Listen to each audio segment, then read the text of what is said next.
What's up guys? In this tutorial, I will show you how to fix the Claude AI not loading in your browser quickly and easily.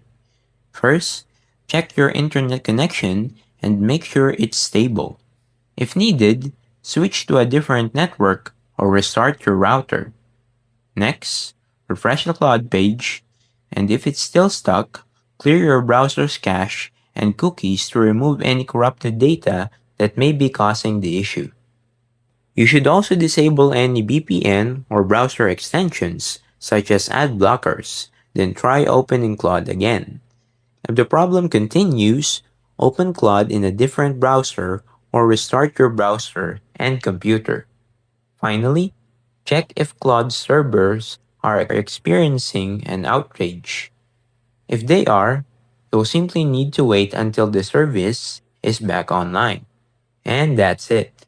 That's how to fix Claude AI not loading in your browser. If this tutorial helped you, don't forget to leave a like and subscribe. And I'll see you guys in the next one. Peace.